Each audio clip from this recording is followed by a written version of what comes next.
জনতা বলে একটি সংগঠন, তার একজন নেতাও অ্যারেস্ট হয়েছে। বামেদের মিছিলে এই তৌহিদি জনতা মানে বিচ্ছিন্নতাবাদী শক্তিরা আসছে, কি এটা বামেদের মিছিল ছিল না, ওখানে ওই যে আপনাদের যারা সেলফ ডিক্লিয়ার ককরোচ পার্টি তাদের এই মিছিল ছিল, পরে বামেরা যুক্ত হয়। তা আমি ধন্যবাদ জানাবো পশ্চিমবঙ্গে যারা এই নিট আন্দোলনের পার্ট ছিল, তারা এই ঘটনায় একেবারেই যুক্ত নয়, আমরা ভালো করে দেখেছি এবং তারা সোশ্যাল মিডিয়াতেও দিয়েছে যে সাংবাদিকদের উপরে বর্বরোচিত আক্রমণ এবং এই ধরনের ঘটনার সঙ্গে যারা যুক্ত তাদের দায়িত্ব তারা নিচ্ছে না। তারা সোশ্যাল মিডিয়াতেও দিয়েছে, আমাকে কলকাতা পুলিশের সিপি সব পাঠিয়েছে, দেখেছে। এই শক্তিটা কমপ্লিটলি বিদেশি শক্তিদের দ্বারা মদতপুষ্ট হতে পারে, তদন্তকারীরা বলতে পারবেন। কিন্তু যেভাবে সংবাদ মাধ্যমের কর্মীদেরকে মেরেছে, রক্তপাত করেছে এবং প্রাণঘাতীর চেষ্টা করেছে, তার বিরুদ্ধে ব্যবস্থা 7টা মামলা হয়েছে। সব মামলা কিন্তু রিপোর্টাররা করেছেন। পুলিশ 2-1টা সুমোটো মামলা করেছে, কিন্তু রিপোর্টাররাই এগিয়ে এসে করেছেন। এই প্রথম পশ্চিমবাংলায় রিপোর্টাররা বছরের পর বছর ধরে আক্রান্ত হয়েছে।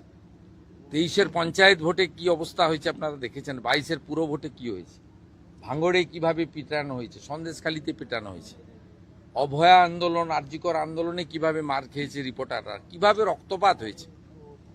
না প্রেস ক্লাব কোনো ভূমিকা নিয়েছে, না তদানীন্তন মুখ্যমন্ত্রী বা পুলিশ কোনো ভূমিকা নিয়েছে, না কেউ গ্রেপ্তার হয়েছে। কিন্তু এবারে আপনারা দেখেছেন, আমরা গণতন্ত্রের 4র্থ স্তম্ভ শুধু ভাষণে বলি না, কাজও করি। আমি তৎক্ষণাৎ পিজিতে ছুটে গেছি এবং রিপোর্টাররা সাহস পেয়েছে, তারা এগিয়ে এসে এফআইআর করেছে, মেডিকেল করেছে। গ্রেপ্তার হয়েছে 14 জন, যাদের ভিডিওতে দেখা গেছে তারা গ্রেপ্তার হয়েছে। এদের সঙ্গে ককরোচ পার্টি, নিট আন্দোলনের কোনো সম্পর্ক নেই। এরা কেউ ছাত্র নয়, এরা কমপ্লিটলি জামাতি, মৌলবাদী এবং ভারতবর্ষকে দুর্বল করতে চায়, অশান্তি করতে চায়। আর গত 10 সপ্তাহব্যাপী যে বিজেপি রাষ্ট্রবাদী সরকার চলছে, তারা যে সিদ্ধান্তগুলো আইন কার্যকর করার ক্ষেত্রে নিয়েছে, সেই যন্ত্রণা থেকে এই অসভ্যতামিটা এরা করছে। এই খারিজি মাদ্রাসা তার রেজিস্ট্রেশন নিয়ে তদন্ত হচ্ছে, এদের রাগ আছে। অবৈধ ওবিসি সার্টিফিকেট পেয়েছিল, হাইকোর্ট বাতিল করেছিল, আমরা কার্যকর করেছি, রাগ আছে। 1950 সালে পশু হত্যা আইন কার্যকর হয়েছে, রাগ আছে। আপনার আমাদের সাউন্ড পলিউশন নিয়ে আমরা কিছু বিধি নিয়েছি, এদের রাগ আছে। এই লোকেরা এইসব করতে এখানে এসেছে। প্রধানমন্ত্রীর ছবিতে লাথি মারা, মুখ্যমন্ত্রীর ছবিতে লাথি মারা, প্রধানমন্ত্রীকে ব্যক্তিগতভাবে যে ছবি মানে চোখে দেখা যায় না, এটা আন্দোলন নাকি? আর দিল্লিতে তো ওরা অ্যালাউ করেনি, বা অন্য জায়গায়। আজাদি আজাদি কি? এবং কেউ কেউ তো ন্যাশনাল ফ্ল্যাগটাই ধরতে জানে না, উল্টো দিকে ধরে রেখেছিল। এরা কেউ আন্দোলনের লোক নয়, ছাত্র নয়, এরা গুন্ডা। গুন্ডা দমন আইনে ব্যবস্থা হবে। গতকাল বিধানসভায় যা বলেছি ওটাই ফাইনাল।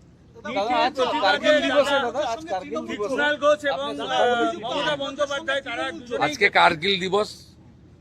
কার্গিল দিবসে যারা শহীদ হয়েছে আমাদের ভারত মাতাকে সুরক্ষিত রাখার ক্ষেত্রে, তাদের স্মরণ করার দিন।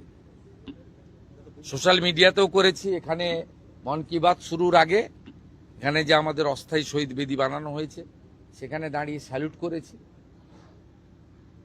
তাদের সমস্ত বিদেয়ী আত্মার অমরত্ব প্রার্থনা করি এবং অটল বিহারী বাজপেয়ীজির নেতৃত্বে ভারতবর্ষকে সুরক্ষিত রাখা এবং বিদেশি শক্তিকে পরাস্ত করার যে ঐতিহাসিক বিজয় ঘটেছিল, সেই দিন আজকের দিন।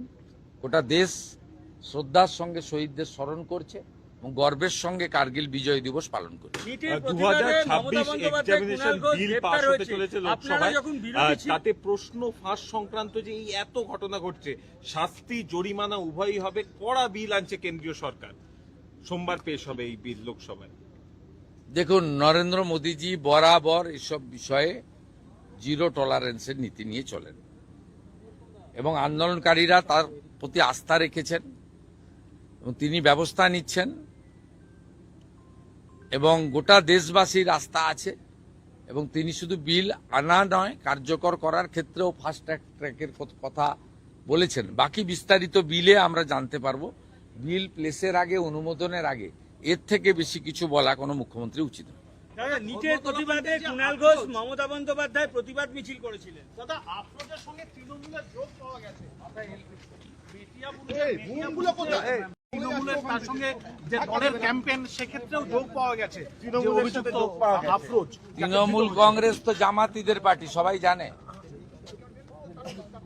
তাই জামাতিদের সঙ্গে যোগ থাকবে, এটা স্বাভাবিক। এদের বন্দে মাতরম গাইতেও অসুবিধা, যদিও আমরা বাধ্য করাচ্ছি। জাতীয় সঙ্গীত গাইতেও অসুবিধা, 26শে জানুয়ারি হোক 15ই আগস্ট পালন করতে এদের অসুবিধা হয়।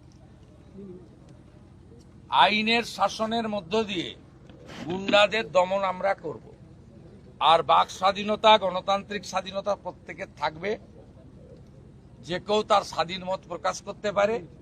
সরকারি সব স্তরে কথাবার্তা বলা, আলোচনা করার সুযোগ আছে।